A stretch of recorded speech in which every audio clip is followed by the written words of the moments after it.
Assalamualaikum warahmatullahi wabarakatuh. Saya Diarti Pratiwi dengan NPM 0321180075 akan menjelaskan mengenai materi dari KD 3.10 dan 4.10 tentang butir-butir penting dari buku nonfiksi. Adapun tujuan pembelajarannya, yang pertama, setelah menyimak penjelasan dari guru mengenai butir-butir penting dari buku pengayaan nonfiksi, peserta didik dapat menganalisis butir-butir penting dalam dua buku pengayaan nonfiksi yang dibaca. Yang kedua, setelah menganalisis butir-butir penting dalam dua buku pengayaan nonfiksi yang dibaca, peserta didik dapat menentukan butir-butir penting dalam dua buku pengayaan nonfiksi yang dibaca. Yang ketiga, setelah menentukan butir-butir penting dalam dua buku pengayaan nonfiksi, peserta didik mampu membuat kesan pribadi terhadap salah satu buku ilmiah yang dibaca dalam bentuk teks eksplanasi singkat. Yang keempat, setelah membuat kesan pribadi terhadap buku ilmiah yang dibaca dalam bentuk teks eksplanasi singkat, peserta didik mampu mengemukakan secara lisan kesan pribadi terhadap salah satu buku ilmiah yang dibaca dalam bentuk teks eksplanasi singkat. Pengertian buku nonfiksi.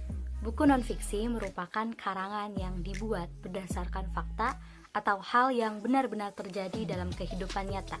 Buku nonfiksi dikelompokkan menjadi dua jenis, yaitu nonfiksi murni dan nonfiksi kreatif. Materi pertama ada jenis-jenis buku nonfiksi.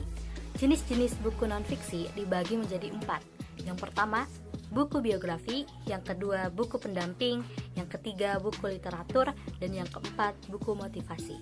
Buku biografi adalah buku yang berisi riwayat hidup seseorang. Buku pendamping adalah buku yang berfungsi untuk mendampingi buku utama. Biasanya buku pendamping disebut pula buku pengayaan. Jadi, buku pendamping biasanya ditulis setelah ada buku utama.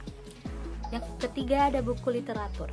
Buku literatur adalah buku yang difungsikan sebagai rujukan kajian keilmuan. Buku literatur sering disebut diktat atau buku kuliah. Buku literatur sering ditulis berdasarkan penelitian. Dan yang keempat itu ada buku motivasi. Buku motivasi adalah buku yang berisi kajian psikologis untuk membantu membangkitkan gairah atau semangat pembacanya. Materi berikutnya adalah ciri-ciri buku nonfiksi. Terdapat 5 ciri-ciri buku nonfiksi. Yang pertama, menggunakan bahasa yang formal. Ciri ini adalah ciri yang paling menonjol. Dari segi penulisannya, buku nonfiksi disampaikan dengan menggunakan bahasa formal, sesuai dengan bahasa yang baik dan benar. Meskipun ada beberapa buku nonfiksi seperti buku motivasi dan referensi ditulis dengan menggunakan bahasa yang santai. Walaupun begitu, penulisannya tetap menggunakan bahasa yang sesuai dengan kaidah penulisan EYD. Yang kedua, sifat kata yang digunakan denotatif. Kata denotatif maksudnya adalah kata yang mengandung makna sebenarnya. Informasi yang disampaikan oleh penulis disajikan secara lengkap, to the point, dan tegas. Yang ketiga ada berdasarkan fakta. Sifat dari isi berita pada karangan nonfiksi ini adalah fakta dan faktual, sesuai dengan data yang diperoleh. Karena ini buku yang disampaikan bersifat faktual, pembaca bisa langsung memperoleh manfaat dari informasi yang disampaikan. Yang keempat, tulisan berbentuk tulisan ilmiah populer. Maksud dari hal tersebut adalah tulisan tidak melulu menggunakan bahasa yang kaku, melainkan maksud dari tulisan dapat dipelajari secara mandiri. Yang kelima, temuan yang dituliskan adalah temuan baru atau pengembangan dari temuan yang sudah ada. Salah satu ciri-ciri buku nonfiksi ditulis karena memiliki tujuan untuk menyempurnakan ide dari ulasan naskah terlebih dahulu. Selanjutnya, karangan bisa juga berupa pengembangan ide baru. Materi yang ketiga ada butir-butir dalam buku pengayaan nonfiksi. Yang pertama itu ada gagasan atau ide pokok. Ide pokok adalah ide atau gagasan yang menjadi pokok pengembangan paragraf. Ide pokok ini terdapat dalam kalimat utama. Yang kedua, fakta. Fakta merupakan sesuatu yang benar-benar terjadi dan pernyataan yang tidak terbantah lagi kebenarannya. Yang keempat, pendapat merupakan sikap, pandangan, atau tanggapan seseorang terhadap suatu fakta dan kebenarannya relatif.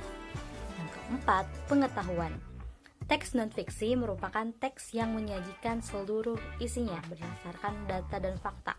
Oleh karena itu, kebenaran dari isi teks non-fiksi tersebut absolut.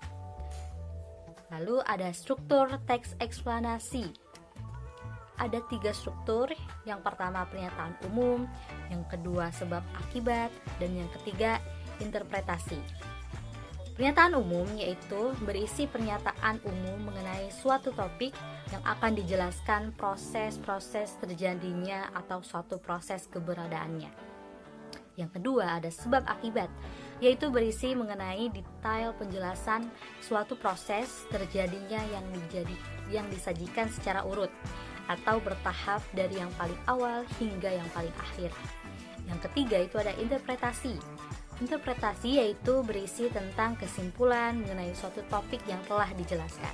Di sini terdapat contoh mengidentifikasi buku non-fiksi. Yang pertama, kita harus mengidentifikasi identitas bukunya terlebih dahulu. Meliputi judul buku Psikologi Pengembangan Remaja, penulis Agos Daryabesi, penerbit Galia Indonesia, tahun terbit 2004, kota terbit Bogor, tebal buku 115 halaman. Lalu di sini ada kolom berupa butir-butir penting yang terdapat pada buku.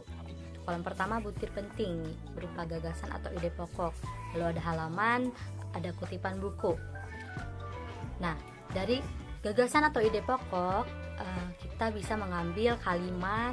Itu di sini ada 2 kalimat ya, di halaman 65 dan 67. Lalu faktanya, itu juga ada kutipan berupa fakta dari buku tersebut pada halaman 35 dan 47. Nah, pendapatnya itu ada di halaman 18 dan 25. Kutipannya sebagai berikut.